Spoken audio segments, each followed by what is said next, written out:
Bonsoir et merci d'être au rendez-vous pour passer en revue les principales informations de ce jour.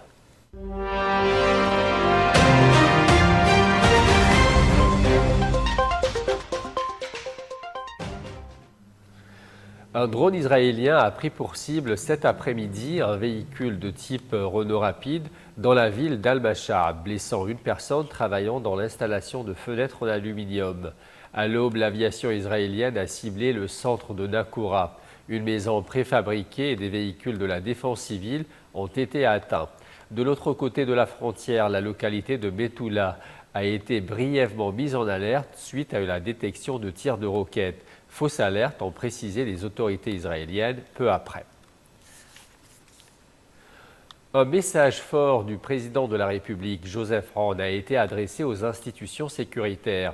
Il a rappelé devoir restaurer la confiance, renforcer la loi et que la sécurité reste la pierre angulaire du redressement de l'État libanais. Le président de la République, Joseph Aoun, a effectué une tournée d'inspection auprès des principales institutions sécuritaires du pays. Accompagné du ministre de l'Intérieur Ahmed Hajjar, le chef de l'État a rappelé le rôle fondamental des forces de sécurité intérieure et de la sûreté générale dans la stabilité du Liban.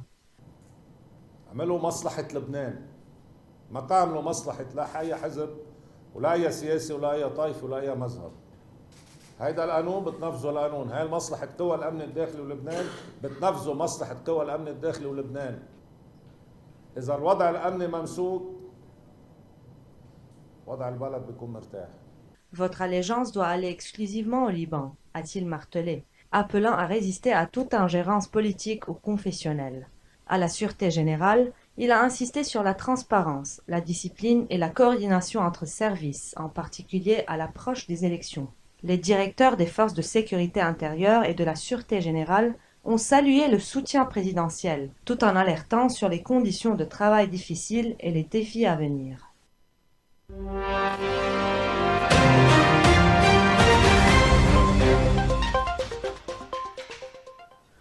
Nouvelle escalade militaire en Syrie. 9 civils ont été tués près de la ville de Nawa à la suite d'une incursion israélienne, la plus profonde jamais menée dans la région selon les autorités locales. Israël a mené une série de frappes massives sur des infrastructures stratégiques dans la nuit de mercredi à jeudi, visant un centre de recherche des bases militaires à Damas, Hama et Homs. Selon Damas, l'aéroport militaire de Hama a été quasiment détruit. L'Observatoire syrien des droits de l'homme fait état de 13 morts, civils et militaires confondus. Quelques heures plus tard, une incursion terrestre israélienne dans le sud du pays a causé la mort de 9 civils. Des habitants avaient pris les armes après des appels au djihad lancés dans les mosquées. L'armée israélienne affirme avoir riposté à des tirs d'hommes armés et avoir éliminé plusieurs combattants dans des frappes terrestres et aériennes. Israël justifie ses opérations par la menace militaire posée par des groupes armés dans le sud syrien. Depuis la chute de Bachar el-Assad en décembre dernier, Israël renforce ses opérations au territoire syrien, craignant que des armes ne tombent entre les mains de groupes islamistes. Les tensions sont à leur comble dans cette région déjà ravagée par plus de 13 ans de guerre, et une nouvelle ligne rouge semble avoir été franchie. Pour Damas, il s'agit d'une tentative délibérée de déstabilisation. Une accusation que Tel Aviv rejette fermement, affirmant vouloir empêcher toute reconstitution des forces hostiles à ses frontières. Et c'est toujours dans ce même contexte que l'armée israélienne a annoncé morceler Gaza pour pousser le Hamas à libérer les otages encore détenus, plus de 6 mois après le début de la guerre. Israël intensifie son offensive contre Gaza, mais le Hamas rejette les propositions de trêve. Plus de 30 Palestiniens ont été tués dans les bombardements du jour, dont 9 enfants frappés dans un centre de santé de l'UNRWA à Jabalia. Depuis le 2 mars, Israël bloque l'aide humanitaire. Bilan, famine, pénurie, plus de 1000 morts supplémentaires en 2 semaines.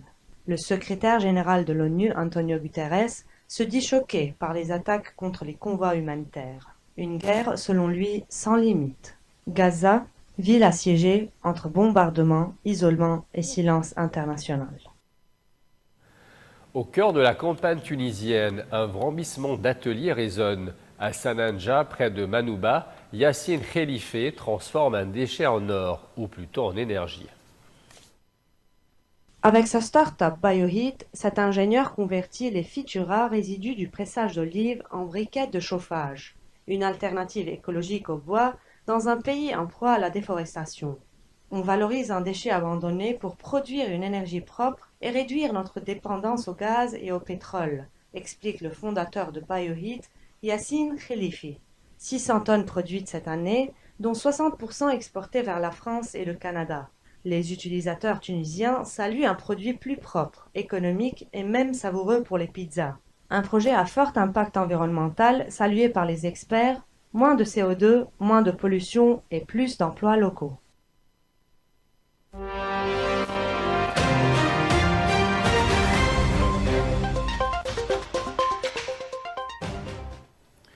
C'est une visite hautement symbolique. Benjamin Netanyahou est arrivé à Budapest, bravant le mandat d'arrêt émis contre lui par la Cour pénale internationale.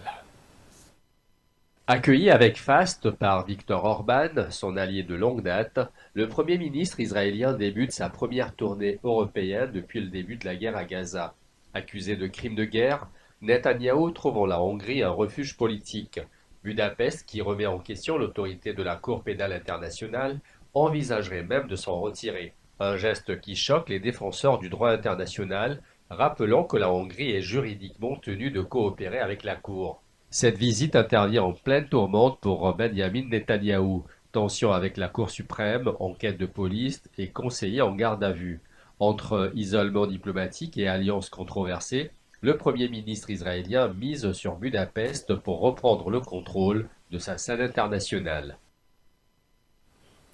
C'est un tournant radical pour le commerce mondial. Depuis Washington, Donald Trump a annoncé l'entrée en vigueur de droits de douane massifs sur toutes les importations aux États-Unis. Dès le 5 avril, au moins 10% de taxes s'appliqueront sur tous les produits importés. Et à partir du 9 avril, les surtaxes frapperont plus fort.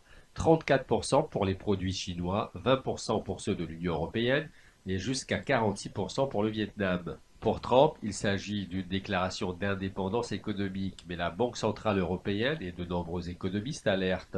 Le choc pourrait provoquer une récession mondiale et une flambée des prix. Ce ne sera bon pour personne, prévient la dirigeante de la Banque centrale européenne, Christine Lagarde.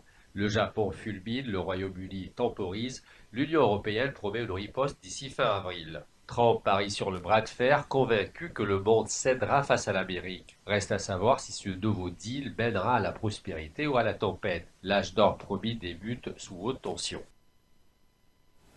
C'est un nouveau chapitre de la conquête spatiale version Internet. Le géant Amazon s'apprête à lancer les premiers satellites de sa constellation Kuiper, conçue pour offrir un accès à Internet depuis l'espace. Baptisée Kuiper Atlas One, la mission prévoit le lancement de 27 satellites ce 9 avril depuis la Floride. Une première étape vers une flotte ambitieuse de plus de 3200 satellites en orbite basse. Objectif, connecter les zones les plus isolées de la planète, y compris en cas de catastrophe ou de conflit. Un service qui devrait être opérationnel dès cette année. Mais la concurrence est rude. Starlink, le réseau d'Elon Musk, compte déjà plus de 6750 satellites en service, occupant la première place du marché. Une véritable guerre des étoiles numériques se joue en orbite basse, où chaque milliseconde et chaque mégabyte comptent. Voilà, c'est donc la fin de cette information qui prend fin avec ce journal. Je vous souhaite une excellente fin de soirée à l'écoute des programmes de Télé Liban et à très bientôt.